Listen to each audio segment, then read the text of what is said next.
allez bien? Ça va, merci. Je vous invite à vous lever. On va commencer ensemble ce moment par la prière.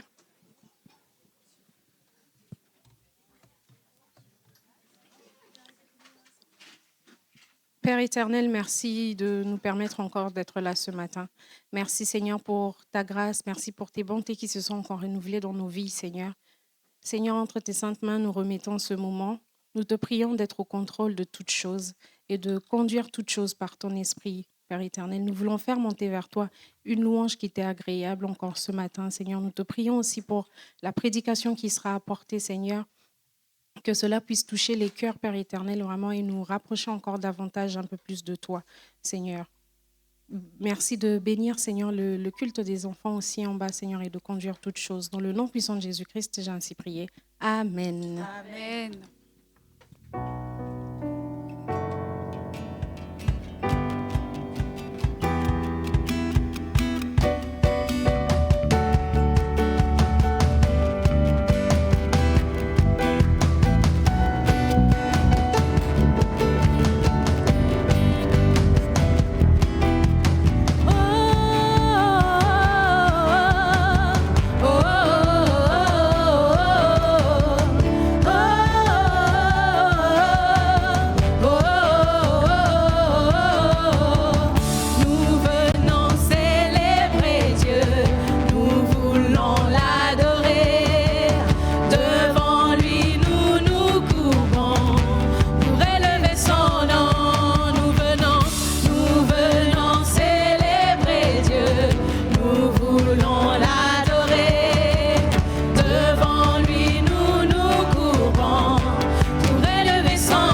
Dieu est là et il désire nous remplir encore de sa présence. Amen.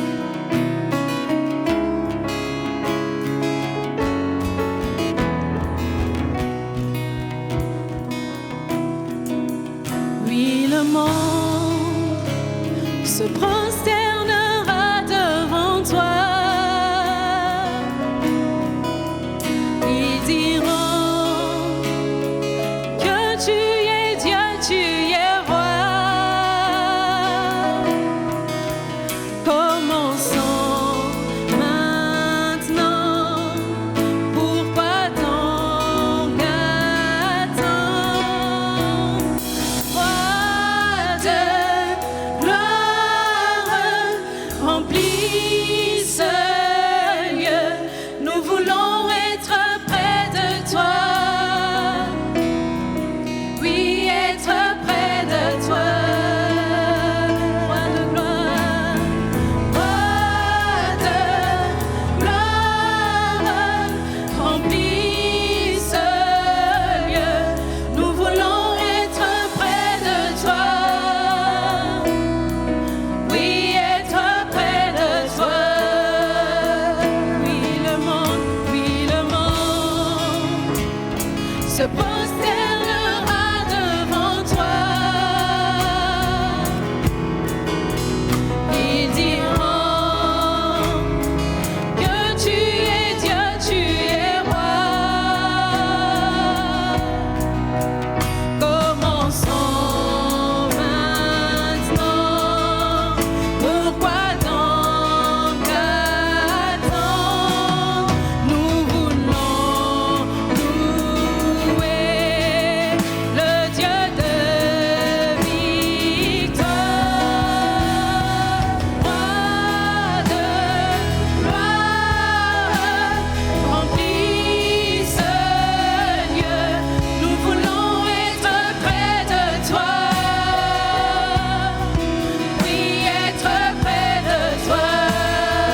Roi de gloire,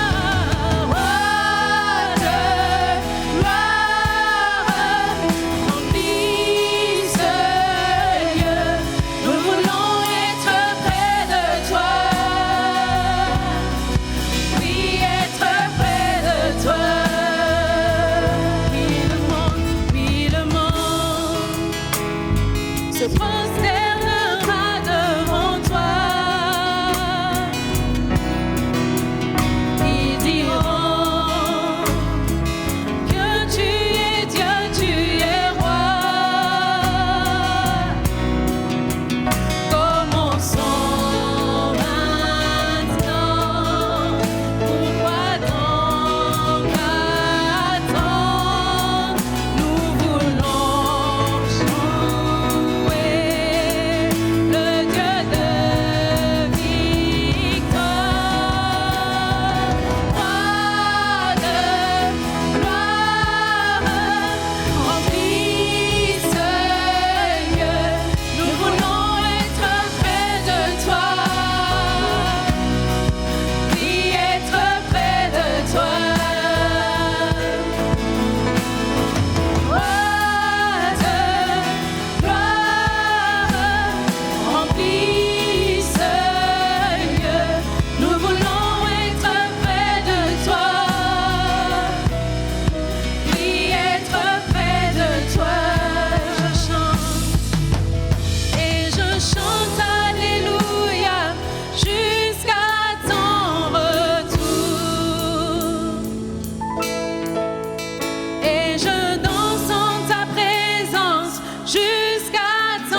ce matin, nous sommes là encore, Seigneur, pour être près de toi.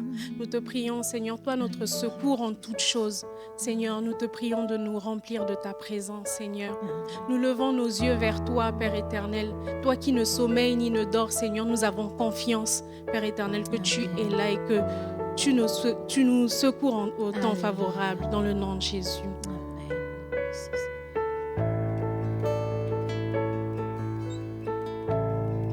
Si la lune me glace et le soleil menace, Créateur des étoiles, mon secours est en toi. Si mes larmes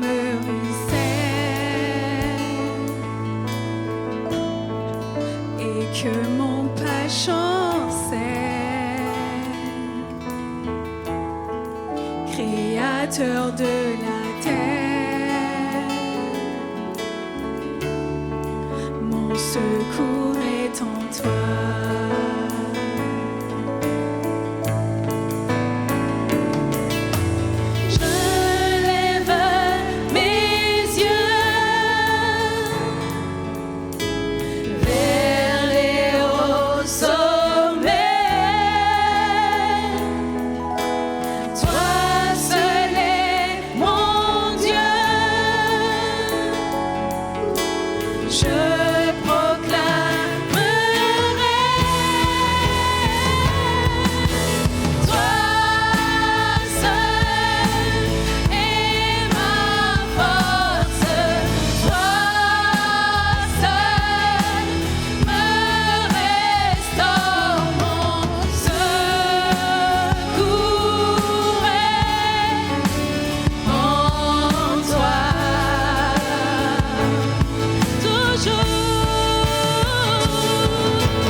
Ton chemin, mon destin, ton salut, mon refuge, tout est en toi. Ta victoire, mon espoir, ton chemin, mon destin, ton salut, mon refuge, tout est en toi. Ta victoire, mon espoir, ton chemin.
la peur m'envahit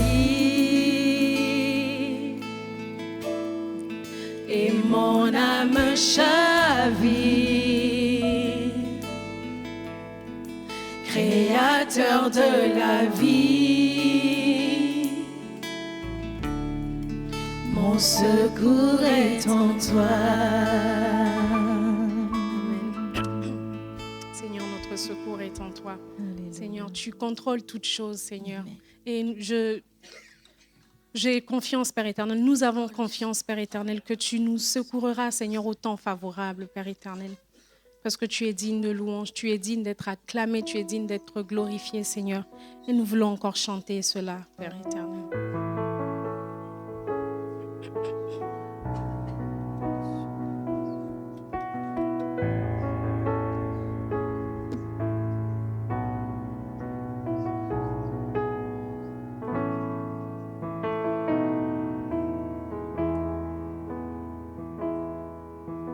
Tous les anges et les saints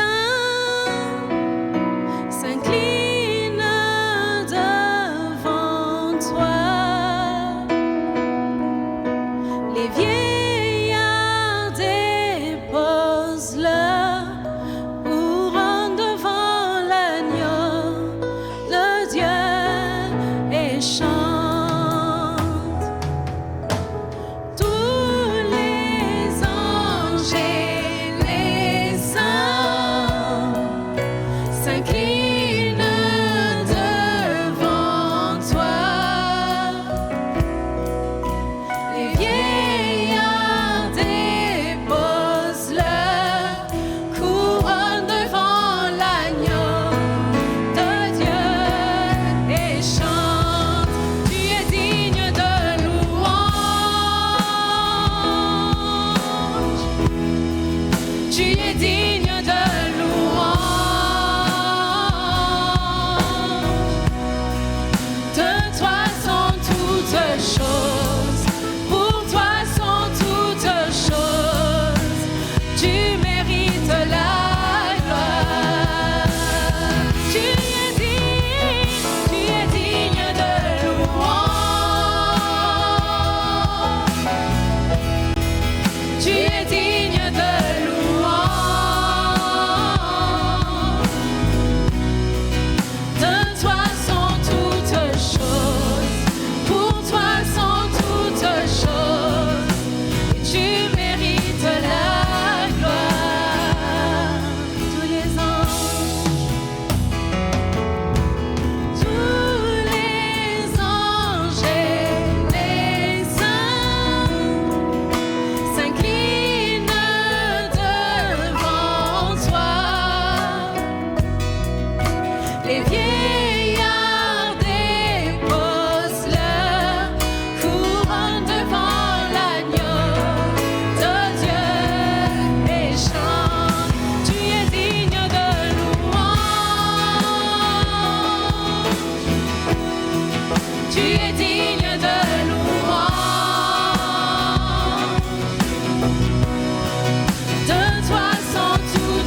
inviter tous ceux qui ont été désignés pour la Sainte Seine à se rapprocher et je vous invite à prier. Seigneur, mon Dieu, mon roi, je te remercie, oui, parce qu'il nul n'est comparable à toi. Nul n'est comparable, mon Dieu, mon roi, à l'œuvre que tu as accomplie sur la croix pour chacun d'entre nous. Et c'est en mémoire, Seigneur, de ce sacrifice que nous voulons nous rappeler, au travers de cette Sainte Seine, tout le geste, tout l'amour que tu as pour nous. Alors que vraiment ce repas, Seigneur, mon Dieu, mon roi, soit un temps de communion entre nous et avec toi, mon Dieu, mon roi. En ton nom, j'ai prié, tendre Père. Amen. Seigneur, quelle grâce.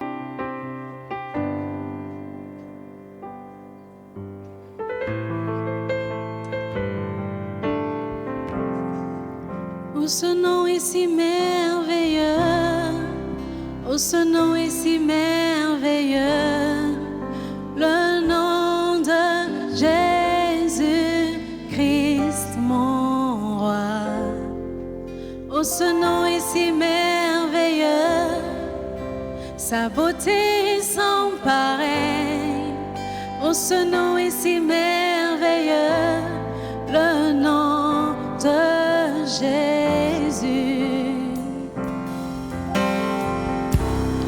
Était là dès la création, Fils unique du Dieu très haut.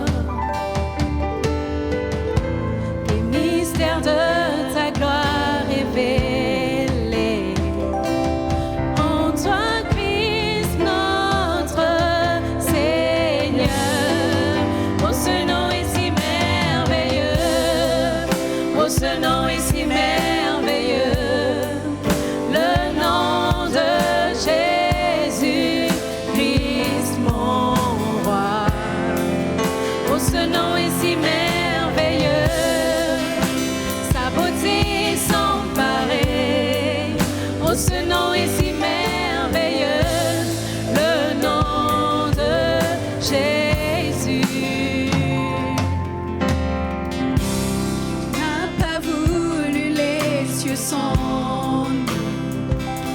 Alors Jésus, tu es venu. Ton amour a vaincu mon péché. Plus rien ne peut nous séparer. Oh, ce nom est si glorieux. Oh, ce nom est si glorieux. Le nom de Jésus-Christ, mon roi. Oh, ce nom est si glorieux. Sa beauté est sans pareil. Oh, ce nom est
victorieux, le nom de Jésus-Christ, mon roi. Oh, ce nom est victorieux, sa puissance est sans pareil. Oh, ce nom est victorieux, le nom de Jésus. Oh, ce nom est victorieux. Oh, ce nom est victorieux, le nom de Jésus-Christ, mon roi. Oh, ce nom est victorieux, sa puissance est sans pareil. Oh, ce nom est victorieux, le nom de Jésus. Amen.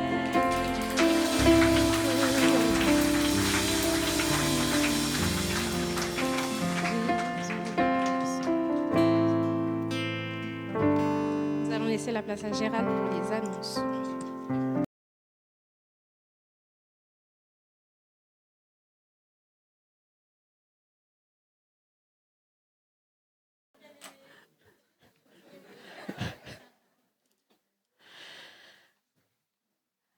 Alors, j'ai pris un texte ce matin. Vous savez qu'on est toujours dans le thème de l'argent, notre rapport à l'argent, ce mois-ci.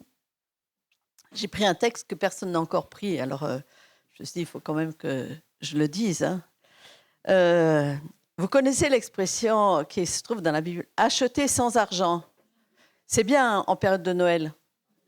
Je ne sais pas si vous l'avez déjà vu sur les magasins. Venez acheter sans argent, sans rien payer. Non, c'est pas trop d'actualité. On va lire ce texte d'Ésaïe. Acheter sans argent. Ésaïe, chapitre 55. Alors, le texte est un peu long, mais j'avais envie de lire quand même tout le chapitre. Bon, enfin, il fait que 13 versets, donc ça va être vite lu. Parce que tout le chapitre est intéressant, même si je m'arrête uniquement au début du chapitre. Alors, Ésaïe, chapitre 55. Vous tous qui avez soif, venez aux eaux. Pas aux eaux, aux eaux. E-A-U-X. Même celui qui n'a pas d'argent, venez acheter et manger, venez acheter du vin et du lait sans argent, sans rien payer. Pourquoi pesez-vous de l'argent pour ce qui ne nourrit pas? Pourquoi travaillez-vous pour ce qui ne rassasie pas? Écoutez-moi donc, et vous mangerez ce qui est bon. Et votre âme se délectera de mets succulents. Prêtez l'oreille et venez à moi. Écoutez, et votre âme vivra. Je traiterai avec vous une alliance éternelle pour rendre durables mes faveurs envers David. Voici, je l'ai établi comme témoin auprès des peuples, comme chef et dominateur des peuples. Voici, tu appelleras des nations que tu ne connais pas, et les nations qui ne te connaissent pas accourront vers toi à cause de l'Éternel, ton Dieu, du Saint d'Israël qui te glorifie. Cherchez l'Éternel pendant qu'il se trouve. Invoquez-le tandis qu'il est prêt. Que le méchant abandonne sa voie et l'homme d'iniquité ses pensées, qu'il retourne à l'Éternel qui aura pitié de lui, à notre Dieu qui ne se lasse pas de pardonner. Car mes pensées ne sont pas vos pensées et vos voix ne sont pas vos voix, dit l'Éternel. Autant les cieux sont élevés au-dessus de la terre, autant mes voix sont élevées au-dessus de vos voix et mes pensées au-dessus de vos pensées. Comme la pluie et la neige descendent des cieux et n'y retournent pas, sans avoir arrosé, fécondé la terre et fait germer les plantes, sans avoir donné de la semence au semeur et du pain à celui qui mange, ainsi en est-il de ma parole qui sort de ma bouche. Elle ne retourne point à moi sans effet, sans avoir exécuté ma volonté et accompli mes desseins. Oui, vous sortirez avec joie et vous serez conduits en paix. Les montagnes et les collines éclateront d'allégresse devant vous et tous les arbres de la campagne battront des mains. Au lieu de l'épine s'élèvera le cyprès, au lieu de la ronce croîtra le myrte. Ce sera pour l'Éternel une gloire, un monument perpétuel, impérissable. Ça, je trouve que ce texte est vraiment un texte qui contient tout le message de l'Évangile. C'est un message de l'Évangile tel que Jésus aurait pu nous l'annoncer. Il est parlé de ce qui est bon pour notre âme, il est parlé d'un Dieu qui pardonne, il est parlé d'une parole qui agit, qui est agissante. Dieu envoie sa parole et ça agit, il y a un résultat. Il est parlé de joie, de paix, et en ce moment nous sommes dans une période de Noël où il parlait de joie, de paix, paix sur la terre. Il est parlé d'éternité. Tout cela, c'est ce qui est contenu dans le message de l'Évangile que Jésus nous a laissé. Et ce texte, quelque part, il m'a toujours intriguée, et je pense qu'il vous intrigue aussi quand je lis d'acheter sans argent, sans rien payer. Alors, je sais bien que le texte, que là, Dieu nous parle de notre âme comme c'est mentionné là au verset 12, « Et votre âme se délectera de mets succulents ». Mais je suis sûre qu'il y a aussi quelque part quelque chose qu'on peut retirer, une instruction à en tirer pour notre vie quotidienne. Alors, on va s'intéresser à ces mots, ces mots qui sont là, qui ont été utilisés comme acheter, comme, puisqu'on est dans ce mois-là de l'argent, qu'est-ce qu'on en fait? Acheter, on va s'intéresser à l'argent, on va s'intéresser à ce verbe payer, pour essayer d'entrer peut-être un peu plus profondément dans ce texte et puis surtout essayer d'y voir quelque chose qui soit utile pour notre quotidien, pour notre vie quotidienne. Alors, acheter. J'ai regardé dans un dictionnaire étymologique français, le mot « acheter », ça nous ramène à la notion d'avoir un capital. On ne peut pas acheter si on n'a pas un capital. Le mot « acheter » se caractérise aussi par le principal de notre avoir.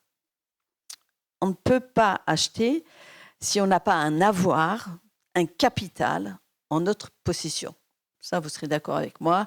Si vous arrivez au magasin sans avoir un minimum, un petit capital pour acheter ce que vous avez envie, vous ne pourrez rien avoir. Mais dans le texte que nous avons lu, là, le mot hébreu pour acheter pourrait être traduit par acheter du blé. Alors, ça m'a fait sourire en voyant que l'achat était rattaché au blé. Vous connaissez tous l'expression, enfin, qui n'est plus à la mode, parce que ça évolue, mais avoir du blé. Vous savez ce que ça peut signifier. Alors, cette expression, elle date d'il y a longtemps, elle date du XVIe siècle. Donc, ça date. Et d'ailleurs, elle était utilisée dans le langage courant. C'était une monnaie d'échange. Et c'est que bien plus tard que c'est passé dans l'argot, dans le langage populaire, au XXe siècle. Le blé, en tant que céréale, c'est une céréale qui est vraiment essentielle pour notre vie, et surtout pour nous les Français, le pain qui est fait avec du blé, la baguette, voilà, c'est typiquement français. Le blé donc, a souvent été associé par le passé à la richesse, à la prospérité. Et dans de nombreuses civilisations, il servait de moyen d'échange. Donc on ne pouvait pas acheter si on n'avait pas de blé. C'était un moyen d'échange, de paiement, ce qui contribuait à cette association avec l'argent. Alors, c'est pour ça qu'Ésaïe va utiliser ce mot, puisqu'il l'associe au fait de manger et de boire. Cet achat était vital, tout comme le blé est une nourriture essentielle pour nous.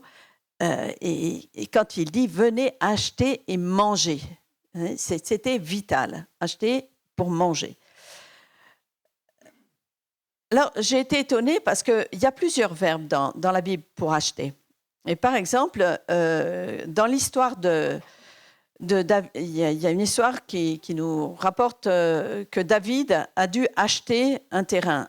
Alors, je ne sais pas si vous vous rappelez, il veut acheter un terrain, l'aire d'Aravna, pour offrir un sacrifice à l'Éternel. On trouve cette histoire dans 2 Samuel 24. Alors, pour rappel, David avait fait le dénombrement du peuple d'Israël, ce qui n'était pas, il n'était pas en accord avec Dieu dans ce cas-là. Et donc, il a été repris par Gad, le voyant, qui lui a fait part de la sanction de la part de Dieu. Et David doit choisir entre 3 fléaux. Et dans ces 3 fléaux, il y en a un qui vient de Dieu, et donc il préfère tomber entre les mains de Dieu plutôt que dans celles de ses ennemis. Alors, il réalise tout son péché, et il va demander pardon, et suite à la parole de Gad, il veut offrir un sacrifice à l'Éternel, et il va acheter ce terrain. Voilà ce qu'il dit. David dit à Aravna, « Non, je veux l'acheter de toi à prix d'argent. Et je n'offrirai point à l'Éternel un sacrifice qui ne me coûte rien. Je n'offrirai point à l'Éternel, mon Dieu, des holocaustes qui ne me coûtent rien. » Et David acheta donc le terrain et les bœufs pour 50 cycles d'argent. L'achat de David lui a coûté 50 cycles d'argent. L'achat qu'Ésaïe nous propose de la part de Dieu ne nous coûte rien. Ce qu'on offre au Seigneur peut nous coûter quelque chose, comme pour David avec son holocauste. Mais ce que le Seigneur nous propose nous est offert gratuitement. Et ce qu'il nous offre, c'est comme du blé. C'est une fortune. C'est une nourriture vitale pour notre âme. C'est un capital que nous emmagasinons pour notre vie éternelle. Jésus nous a laissé cette parole dans Matthieu 6, 19. Ne vous amassez pas... Ah oui, j'avais mis tout le texte, excusez-moi.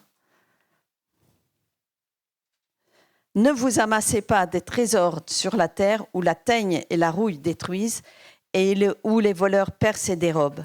Mais amassez-vous des trésors dans le ciel où la teigne et la rouille ne détruisent point et où les voleurs ne percent ni ne dérobent. Car là où est ton trésor, là aussi sera ton cœur. De manière, je dirais, figurative, le blé que nous amassons, c'est une moisson que Dieu lui-même nous a donnée, gratuitement, afin de nourrir notre âme. Alors, ayons la démarche d'acheter avec le blé que Dieu lui-même nous fournit. Et pour cela, il nous faut venir le chercher, lui, et venir chercher ce blé auprès de lui, comme Ésaïe le rappelle au verset 6. « Cherchez l'Éternel pendant qu'il se trouve, invoquez-le tandis qu'il est prêt, que le méchant abandonne sa voie et l'homme d'iniquité ses pensées, qu'il retourne à l'Éternel, qui aura pitié de lui, à notre Dieu qui ne se lasse pas de pardonner. » Pardonner. Nous ne pouvons pas acheter notre pardon avec nos propres ressources, mais uniquement avec ce que Jésus nous a donné, c'est-à-dire avec sa vie livrée depuis sa naissance jusqu'à la mort sur la croix. Quand Jésus a donné sa vie, il n'a pas donné sa vie uniquement à la croix, il l'a donnée avant, tout au long de sa vie, que ce soit depuis son enfance. C'est pour ça que l'Évangile, c'est aussi pour les enfants. Jésus a donné sa vie depuis son enfance jusqu'à sa majorité, jusqu'à sa maturité d'homme, jusqu'à cette révélation de Dieu sur sa vie. Celui-ci est mon fils bien-aimé. Et jusqu'à la mort, jusqu'à sa mort sur la croix. C'est ça, la vie livrée de Jésus. C'est toute sa vie entière. Et si nous n'acceptons pas, je dirais, ce capital vie, cette vie entière, nous ne pourrons pas entrer dans ce pardon et dans cette vie nouvelle qui nous est offerte gratuitement. La démarche d'acheter, elle est révélatrice aussi d'un acte volontaire. L'injonction d'Ésaïe est celle-ci, venez et achetez. Venez et achetez. Il y a nécessité de se mettre en mouvement pour bénéficier de cette grâce qui nous est offerte. Le fait d'acheter est en lien direct avec le blé, la nourriture céleste que Dieu nous fournit. Et puis, concernant l'argent, on vient de voir que pour acheter, il nous faut donc ce blé, cette parole vivante, pour pouvoir acheter sans argent. C'est comme avoir un capital qui ne pourra pas être dévalué, ni même détruit. Quelquefois, on place de l'argent, puis on se rend compte que, ah ben non, on en a perdu en le plaçant. Quelquefois, on le place et ça rapporte. Avec Jésus et avec Dieu, le capital qu'il nous laisse ne peut pas se dévaluer, ni même détruit. Alors, le fait qu'on n'ait pas besoin d'argent ici, dans ce texte d'Ésaïe, qu'on n'ait pas besoin d'argent, ça sous-entend bien plus que une absence de monnaie. Hein. Je dirais que ça reflète une attitude de foi. Il faut avoir cette foi qui doit être présente pour avoir cette démarche d'acheter sans argent. C'est la foi qui est mise en œuvre. Et le mot ici utilisé pour l'argent vient d'une racine qui signifie se languir de quelque chose, aspirer, désirer quelque chose, aspirer après quelque chose. Alors, l'argent, malheureusement, en tant que monnaie, peut devenir comme une sangsue qui dit donne, donne, et donne encore. C'est-à-dire, on en veut encore toujours plus, toujours plus, toujours plus. Et ça, on n'est pas rassasié avec ça. On n'est pas rassasié. Nous n'avons pas besoin de soupirer à plus de possessions, hein, plus d'argent, plus de biens terrestres, plus de possessions pour avoir un sentiment de satiété pour notre âme. C'est ce qu'a cru l'homme de la parabole. Vous vous rappelez, il s'était amassé du blé et ses terres avaient bien rapporté. Je ne pense pas que j'ai mis le texte, non. Ses terres avaient bien rapporté. Il se disait, voilà, j'ai beaucoup de biens, je vais abattre mes greniers, en construire de plus grands, j'amasserai mon blé et je dirais à mon âme, tu as beaucoup de biens en réserve. Repose-toi, mange, bois et réjouis-toi. C'est pas ce que nous a dit Ésaïe. C'est pas ce que nous a dit Ésaïe. Et Dieu va répondre à cet homme insensé. Cette nuit même, ton âme te sera redemandée. Mais voici ce que nous dit le Proverbe 3. Heureux l'homme qui a trouvé la sagesse. Pardon. Non, je n'arrive pas à le faire revenir. Bon, tant pis. Heureux l'homme qui a trouvé la sagesse et l'homme qui possède l'intelligence, car le gain qu'elle procure est préférable à celui de l'argent. Et le profit qu'on en tire vaut mieux que l'or, car elle est plus précieuse que les perles. Elle a plus de valeur que tous les objets de prix. Dans sa droite est une longue vie. Dans sa gauche, la richesse et la gloire. Ses voies sont des voies agréables. Tous ses sentiers sont paisibles. Elle est un arbre de vie pour ceux qui la saisissent. Ceux qui la possèdent sont heureux. Proverbe chapitre 3, verset 13. Si on doit désirer ardemment quelque chose, hein, je disais que dans cette notion d'argent, il y a une notion de désirer ardemment, d'aspirer. Si on doit désirer quelque chose ardemment, c'est bien de cette sagesse qui vient de Dieu, cette sagesse qui vaut plus que tous les trésors du monde, cette sagesse qui va nous permettre aussi de pénétrer les pensées de Dieu. Les pensées de Dieu. Et pour cela, il nous faut nous élever quelque part vers ces hauteurs où Dieu lui-même réside pour le connaître chaque jour davantage, pour lui ressembler chaque jour davantage et de plus en plus. C'est cette sagesse qui sera un arbre de vie. Un arbre de vie. La sagesse est un arbre de vie qui donnera son fruit tout au long de l'année. Cette recherche de la sagesse, c'est le prix à payer. C'est l'argent dont nous avons besoin. Cette recherche de la sagesse, c'est le prix à payer pour connaître la volonté de Dieu pour nos vies. C'est ce qui doit nous faire languir. On ne doit pas languir après des possessions terrestres, on doit languir après cette sagesse d'en haut. Cette sagesse, elle est autant la nourriture pour notre âme et nous est fournie gratuitement par l'écoute de la parole de Dieu, autant l'argent dont nous n'avons pas besoin là, cet argent, c'est ce soupir intarissable. Un soupir intarissable qui doit être porté vers notre Dieu pour qu'il nous conduise de plus en plus vers cette sagesse d'en haut, celle dont nous parle l'apôtre Jacques. La sagesse d'en haut est premièrement pure, ensuite pacifique, modérée, conciliante, pleine de miséricorde et de bons fruits, exemple de duplicité et d'hypocrisie. Ce que nous avons acheté sans argent doit être investi dans cette recherche permanente de la sagesse et de la connaissance de Dieu. C'est ce qui doit être constamment réinvesti. Et n'ayons pas peur de l'investir, de le réinvestir. Il ne sera jamais dévalué, mais il portera toujours du fruit. Acheter du vin et du lait, nous dit Ésaïe. C'est investir dans ces éléments qui symbolisent le Saint-Esprit. Le vin, c'est le symbole du Saint-Esprit. C'est acheter ces éléments qui nous symbolisent donc le Saint-Esprit et la parole de Dieu. Du lait, c'est le lait de la parole de Dieu.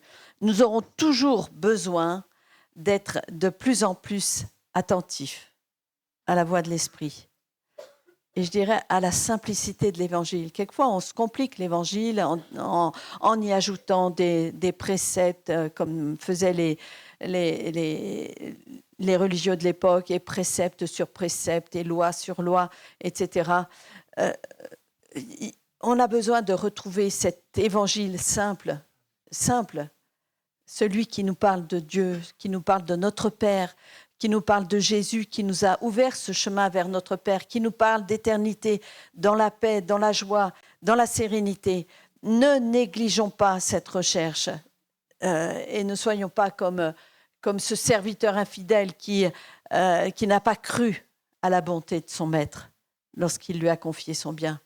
Dieu nous confie un bien, investissons, réinvestissons-le de plus en plus et qu'il puisse prospérer et grandir. Et nous pouvons l'investir justement en ayant cette recherche dans ce contact privilégié avec notre Père, avec cette relation particulière avec le Saint-Esprit aussi et avec sa parole. Et puis, il nous est parlé de payer. Quand le texte dit d'acheter sans rien payer, ça ne veut pas dire que l'achat n'a aucune valeur ou qu'on ne pouvait pas lui donner de prix. La gratuité d'un objet ne veut pas dire qu'il n'a pas de valeur. Souvent, nous, ouais, c'est gratuit, ça ne vaut pas grand-chose. On a un peu cette mentalité-là. Si on vous donne quelque chose, et c'est peut-être aussi comme ça que certaines personnes refusent l'Évangile, parce que comme il est gratuit, l'Évangile, ouais, ça ne vaut rien, ça ne m'apportera rien. Non.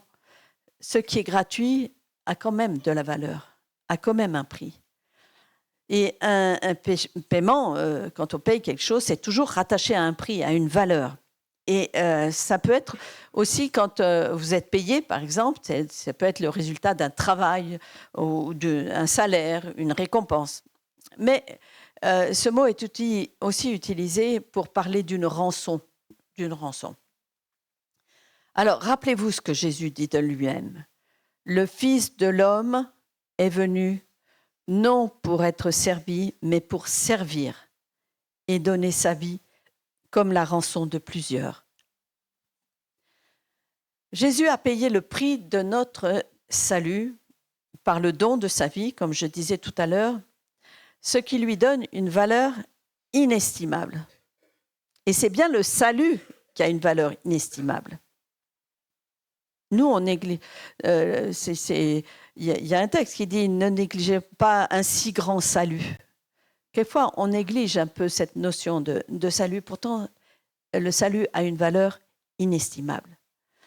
Et ce que j'ai trouvé beau dans la parole de Dieu, c'est que ce salut ne se rattache pas seulement à notre terre, à notre humanité, mais également à tout notre univers.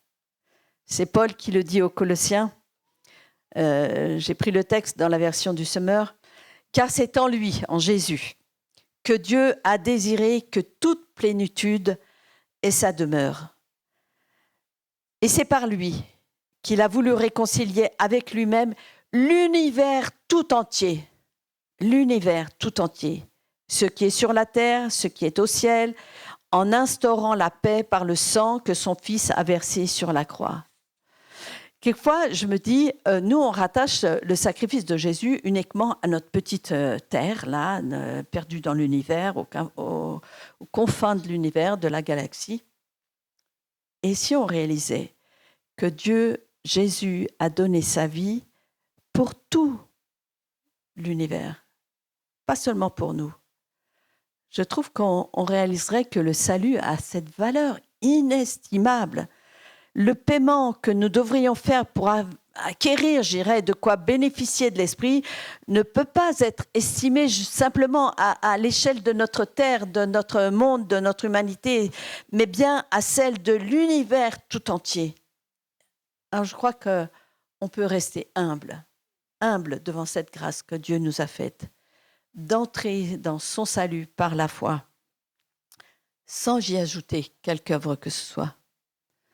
Le seul investissement que Dieu nous demande, c'est de remettre ce capital de départ, ce capital vie, ce capital essentiel pour notre vie spirituelle, c'est de remettre ce capital pour le multiplier en vue de la gloire qui nous attend auprès de lui. Cette couronne que nous déposerons à ses pieds lorsque nous serons en sa présence. Ça, c'est quelque chose qui doit motiver notre marche avec Dieu, notre recherche de sa présence, notre recherche de ce contact avec lui, de ce qu'il veut nous révéler, de ce qu'il veut nous faire entrevoir de ton ciel de gloire. Remettons constamment, réinvestissons constamment ce capital que Dieu nous a laissé au travers de sa parole. Alors, en conclusion, durant ces 2 mois de novembre et décembre, on a parlé justement de notre attitude par rapport à l'argent. Et au vu de ce texte d'Ésaïe, on peut réaliser que le principal capital que nous ayons en notre possession nous a été confié par Dieu lui-même. Il est spirituel, c'est sa présence, c'est sa parole. Et ce capital, quelque part, ne nous appartient pas. Quand Jésus reviendra, nous devrons lui rendre ce capital. Nous en sommes gestionnaires. Pas seulement pour nous, pas seulement pour notre développement personnel ou pour notre marche vers la maturité, mais également pour tous ceux dont nous voulons en faire bénéficier. Quand on a un capital, quelque part, on essaie de se le garder pour soi. Mais avec Dieu, c'est différent. On en fait bénéficier. Et curieusement, ce capital ne se dévalue jamais, il ne diminue jamais. C'est un petit peu comme la joie. Quand vous partagez votre joie, elle ne peut pas diminuer, elle va augmenter. Il y avait un dicton qui disait « Partage ton pain, il diminue. Partage ton toit, il ne diminue pas. » Il reste pareil, et partage ta joie, elle augmente. Elle augmente. Et ce capital que Dieu nous laisse, il augmente quand on le partage. Alors, n'hésitons pas à utiliser ce capital pour progresser, pour faire progresser d'autres, pour enrichir d'autres. Il ne s'épuisera jamais. Sa valeur est inestimable. Au contraire, il va se multiplier aussi pour le salut d'un plus grand nombre. Jésus revient pour moissonner, je dirais, ces grains de blé qui iront multiplier Alors réjouissons-nous pour ce règne. Réjouissons-nous à l'avance pour ce règne de justice, de paix qui s'établira comme il l'a promis. Alors pour résumer, si j'achète la nourriture pour mon âme, c'est que je me mets en marche. Ésaïe disait, venez acheter. Donc je me mets en marche et j'accepte le capital que Dieu me fournit. Si je n'ai pas d'argent, c'est que je mets tout en œuvre pour aspirer à la sagesse d'en haut dont Dieu veut me revêtir. Si je n'ai rien à payer, c'est que j'ai compris que Christ a déjà payé un prix inestimable pour mon salut et que je peux le faire fructifier. Je peux faire fructifier ce qu'il m'a offert. Alors, je dirais simplement, soyons reconnaissants pour toutes ces grâces manifestées pour nous, pour notre terre, mais pour l'univers entier. Merci Seigneur. Merci parce que ta grâce est inestimable.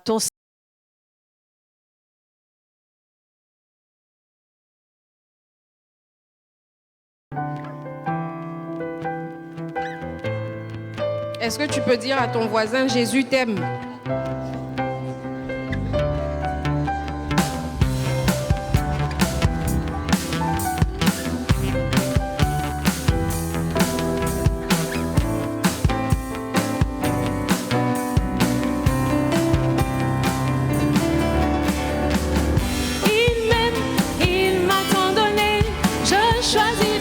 Jésus qui me fait vivre, je ne reste pas seul dans la nuit.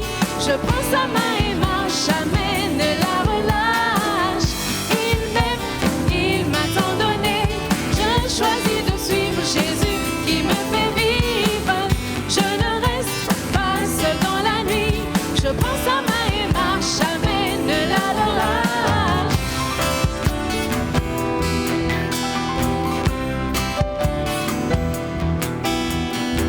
Il se tient tout près de moi.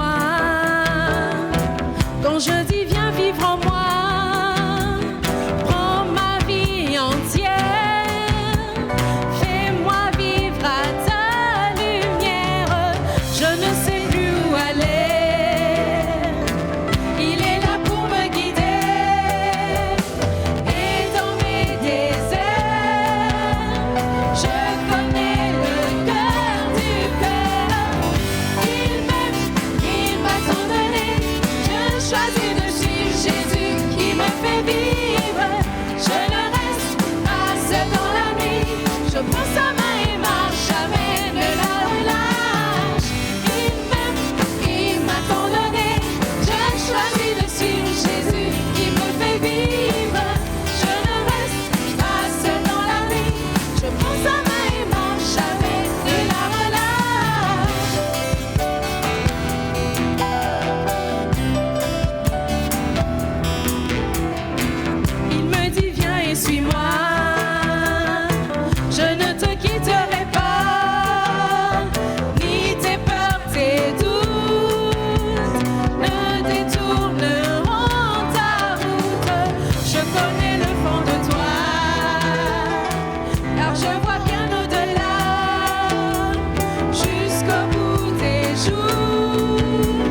te bénis ce matin, Seigneur notre Dieu, pour ta fidélité. Seigneur notre Dieu, tu dis, là où 2 ou 3 sont assemblés en mon nom, je suis au milieu d'eux. Et Seigneur notre Dieu, tu sièges au milieu de la louange de ton peuple. Et tu bénis tes enfants chaque jour, chaque nuit. Nous te disons merci pour la parole de grâce que tu nous as donnée ce matin. Nous prions, Seigneur notre Dieu, que tu nous remplisses nos cœurs de sagesse afin de bien gérer ce que tu nous donnes.